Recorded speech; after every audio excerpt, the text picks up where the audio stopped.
semuanya, perkenalkan nama saya Noveri Maulana. Saya founder Takatif.id dan juga dosen di Sekolah Tinggi Manajemen PPM atau PPM Manajemen Jakarta. Nah, hari ini saya ingin berbagi dengan teman-teman di rumah milenials dan juga teman-teman penonton semuanya, teman-teman milenials di luar sana. Saya ingin berbagi dengan teman-teman mengenai satu buku yang menarik yang kita di luar sana, apalagi teman-teman pegiat startup, itu sudah sering mendengar, yaitu mengenai bisnis model kanvas, ya. Nah, saya ingin bercerita tentang bisnis model kanvas. Kalau buku yang saya pegang ini adalah terbitan dari tempat kerja saya di PPM Manajemen Jakarta.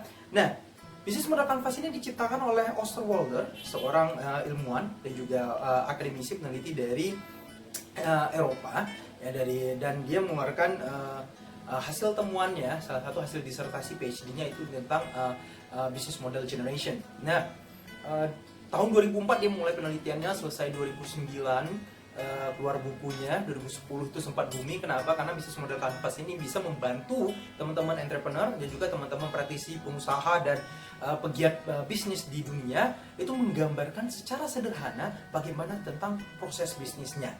Nah, tahun 2012 PP Manajemen Jakarta itu mengundang, saya lupa 2012 atau 2013 ya, mengundang Osterwalder datang ke Jakarta bekerjasama dengan beberapa pihak di Indonesia, dan juga kita mengeluarkan satu buku yang dikarang oleh beberapa ahli-ahli di PP Manajemen, itu berbicara mengenai bagaimana penerapan bisnis model kanvas di beberapa perusahaan-perusahaan di Indonesia. Nah, menariknya buat kita teman-teman milenial, sering kali saya mendapat teman-teman yang berdiskusi, yang mentoring dengan saya, yaitu ketika mereka mengembangkan startupnya, itu berbicara sebenarnya ide bisnisnya apa, sebenarnya model bisnisnya apa. Ini sering kali menjadi pertanyaan. Bahkan ketika teman-teman akan pitching ide bisnis, itu selalu ditanya, model bisnis Anda apa? Nah, bisnis model kanvas ini bisa membantu teman-teman untuk menggambarkan model bisnis Anda secara sederhana, dan juga bisa memperlihatkan kepada orang, meyakinkan orang, apalagi investor, bahwa ide bisnis Anda bisa dijalankan dengan proses bisnis yang logis. Ya, inilah yang dibantu oleh bisnis model kanvas. Nah, apa uniknya bisnis model kanvas ini, teman-teman? Di dalam bisnis model kanvas, kita hanya bekerja dalam satu kanvas. Itulah disebut dengan kanvas. Kanvas itu bisa kita sebut lembaran, ya. Satu lembaran yang terdiri dari 9 kolom. Jadi ada 9 kolom. Saya akan berbagi tips buat teman-teman bagaimana sebenarnya kita memulai bisnis model kanvas ini. Secara theoreticalnya, Osterwalder itu telah menyampaikan bahwa ketika kita membaca bisnis model kanvas, itu kan terdiri dari 9 kolom, ya. Orang selalu bertentangan adalah kolom yang paling tengah. Ini kan kolom yang paling krusial, itu disebut dengan value proposition, ya, kolom value proposition. Apakah kita memulai bisnis model kanvas ini dari kolom value proposition atau kolom yang paling kanan? Paling kanan adalah customer segment. Jadi teman-teman ketika melihat video ini bisa juga googling contoh template bisnis model kanvas, ya. Ada 9 hal yang bisa kita lihat. Kalau saya lihat di sini agak kecil, ya. Ada 9 bagian dari bisnis model kanvas yang bisa dilihat. Nah, poin pentingnya adalah buat teman-teman semuanya, ketika kita ingin melahirkan ide bisnis, kita harus bisa menjawab 9 elemen yang disampaikan oleh Osterwalder ini. Kita bahas satu-satu. Yang pertama, kalau saya lebih suka memulai dari value proposition. Bisa mulai dari value proposition atau customer segment. Nah, kita misalnya anggap kita mulai dari value proposition. Kenapa kita harus memulai bisnis kita dengan menjawab value proposition? Ingat, kata kuncinya adalah value. Nilai apa? Apa sih yang bisa kita berikan kepada konsumen atau calon konsumen kita melalui bisnis yang kita jalankan? That is value. Jadi bukan hanya value proposition itu, tidak hanya isinya adalah apa produk yang Anda jual, tidak. Tapi ini adalah value apa yang Anda berikan kepada konsumen. Sehingga value ini bisa didefinisikan. Tipsnya adalah definisikan value dengan bantuan kata sifat. Ya, jangan hanya kata benda, tapi isilah value proposition Anda dengan bantuan kata sifat. Contoh value-nya, saya ingin membuka rumah makan Padang. Nah, itu kan baru produknya. Value-nya rumah makan Padang saya apa? Yang membuat rumah makan Padang saya berbeda dengan rumah makan Padang orang yang lain. Oh, ternyata saya menuliskan value rumah makan Padang saya adalah value-nya murah, murah, bersih, berkualitas. Jadi ada murahnya value-nya, dan dua adalah bersihnya. Dan yang ketiga adalah berkualitas, kualitas soal rasa. That's value ide bisnis saya, ya. Nah, setelah kita menuliskan value proposition, hal yang kedua yang harus kita perhatikan adalah kita lihat yang paling kanan, customer segment.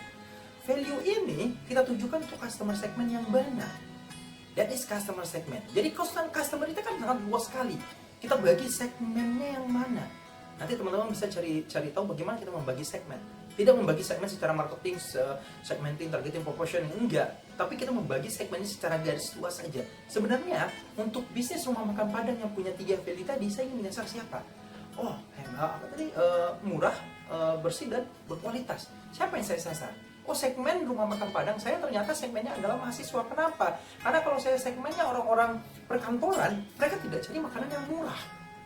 Mereka mencari makanan yang bersih, yang berkualitas, tapi tidak mencari yang murah. Kenapa? Orang-orang pekerja, apalagi orang-orang yang eksekutif, tidak price sensitive. Sehingga saya menuliskan di segmennya, siapa segmen saya? Mahasiswa. Kenapa? Saya mencari orang-orang yang price sensitive, yang sangat cocok value-nya dengan murah.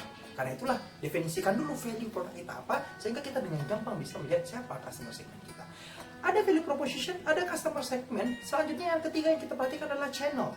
Channel itu apa? Channel itu adalah bagaimana customer segment ini bisa mendapatkan value kita, bisa mengakses value. Jadi channel ini bisa berbicara mengenai channel komunikasinya, yes, cara kita memasarkan. Atau yang channel kedua kita berbicara bagaimana transaksi itu dilakukan.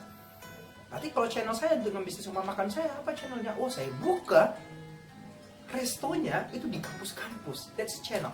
Terus bagaimana cara saya promosinya? Oh, saya dengan cara apa? Dengan cara media sosial. Kenapa? Segmen saya adalah anak muda, mahasiswa. Mereka gampang di approach dengan sosial media. Ya, that's channel. Yang keempat yang kita perhatikan di dalam bisnis model Canvas adalah itu yang bagian atas kanan.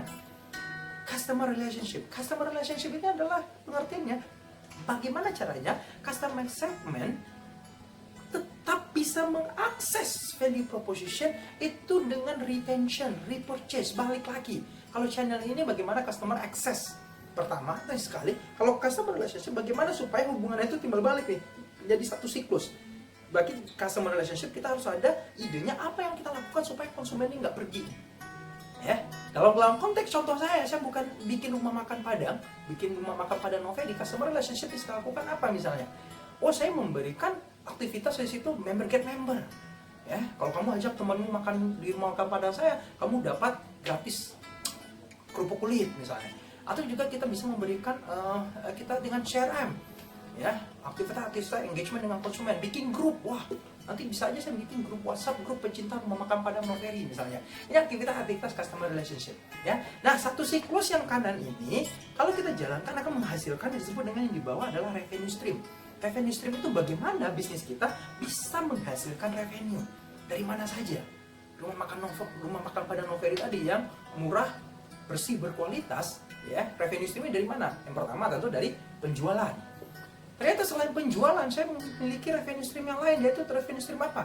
Itu penyewaan restoran saya untuk event-event mahasiswa. Itu juga bisa menjadikan revenue buat kita. Kenapa? Karena tadi menyasar kegiatan mahasiswa kan sering melakukan kegiatan seminar-seminar, misalnya cari tempat yang gaul, berarti rumah makan Padang saya nanti desainnya yang cocok dengan mahasiswa. Itu juga bisa menjadi revenue stream. Jadi kawan-kawan ya, yang bagian pertama yang kita lihat di bisnis model Canvas, value proposition, customer segment, channel, customer relationship, dan yang terakhir adalah revenue stream. Nah, yang bagian kiri ini kita ada tempat bagian lagi, ya. Kita perlu mulai pertama dengan key activities, kiri atas. Key activities itu adalah aktivitas apa yang kita lakukan untuk menghasilkan value proposition. Ingat, aktivitas menghasilkan value, bukan aktivitas menghasilkan produk saja. Tadi masih ingat kan rumah makan Padang Noveri value-nya apa? Murah, bersih, berkualitas. Aktivitas apa yang saya lakukan untuk menjamin 3 value ini? Untuk value berkualitas berarti aktivitas apa? Aktivitas memasak masakan yang resep luar biasa, asli dari Padang, gitu ya. Nah, aktivitasnya itu. Nah, yang kedua apa? Yang murah. Oh, berarti apa? Aktivitasnya apa? Aktivitas menjamin sumbernya, bahan baku saya itu bahan baku yang berkualitas tapi tetap murah.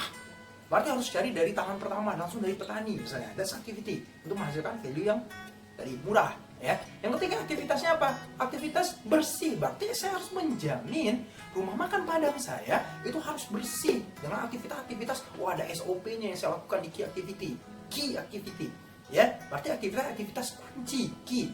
Bukan semua aktivitas kita, bukan dibicarakan di key activity adalah proses pertama beli makanan, kedua memasak, tiga menjual, bukan itu, tapi key activity, aktivitas kunci untuk menghasilkan value. Setelah kita bicara key activities, kita bicara di bawahnya, yaitu key resource. Ingat, kata kuncinya tetap key, kan? Di sini tiga-tiganya key activity, key resource. Key resource apa? Sumber daya kunci, sumber daya utama yang kita perlukan untuk menjalankan aktivitas agar value proposition tadi bisa dihasilkan secara optimal. Nah, key resource saya apa? Rumah makan Padang Noveri, key resource-nya apa? Resource yang pertama adalah resep rahasia dari nenek moyang di Padang. Wah, itu kan key resource. Membuat makanan yang berkualitas kan butuh resep-resep yang asli dari kampung-kampung di daerah Padang, gitu misalnya. Key resource saya yang kedua apa? Oh, employee-nya, kokinya, chef-nya langsung datang dari sebuah perkampungan di Padang, dikirim ke Jakarta gitu. Selain bumbunya, chefnya juga dikirim langsung nih, dia yang masak. This is the resource, key resource, ya. Ada juga resource lain, kita mungkin resource kita adalah tempat, ya. Itu juga menjadi resource, sesuatu sumber daya yang kita miliki, yang menjadi kunci sumber daya kita untuk aktivitas. Bagaimana kalau sumber daya ini nggak kita miliki? Inilah fungsinya yang paling key, yaitu key partners. Key partners ini adalah kita berpartner dengan siapa untuk melakukan aktivitas kunci agar value lahir. Berarti Rumah Makan Padang Noveri, key partnernya siapa? Key partnernya adalah, ayo coba tebak, ya pedagang-pedagang, misalnya produsen-produsen bumbu. That's a key partner, ya. Kenapa? Karena saya harus berpartner supaya tadi value saya harus murah. Saya harus menjual Rumah Makan Padang Noveri itu murah, sehingga partnernya memang harus dari tangan pertama. Saya nggak beli di pasar di swalayan, di pasar tradisional enggak, tapi saya harus dari pemasok utama. That's key partner, supplier saya, ya. Ada juga nggak key partner yang kedua? Oh, karena saya buka resto saya di mahasiswa, saya key partner dengan himpunan mahasiswa. Kenapa? Ada kontrak jangka panjang nih supaya mereka beli, gitu misalnya kan. ada kerjasama gitu. Tapi key, nah kata kuncinya adalah key, hal yang kunci. Jadi ada key activity, key resource, dan key partner.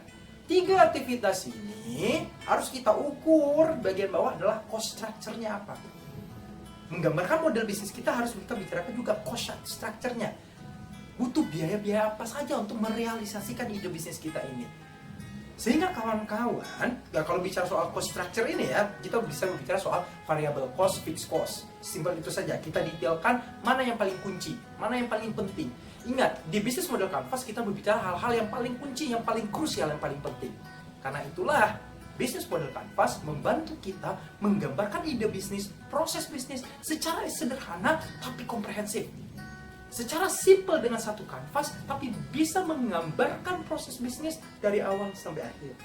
Karena itulah teman-teman, para entrepreneurs, pegiat startup, atau teman-teman yang ingin memulai bisnisnya, belajari dengan baik bisnis model Canvas, sehingga dengan bantuan bisnis model Canvas, Anda bisa menjelaskan ide bisnis Anda, model bisnis Anda kepada orang lain, dan juga kepada calon investor dengan sederhana, tapi tetap menggambarkan secara komprehensif. Sekian sharing dari saya Noveri Maulana. Sampai bertemu lagi dalam kesempatan selanjutnya.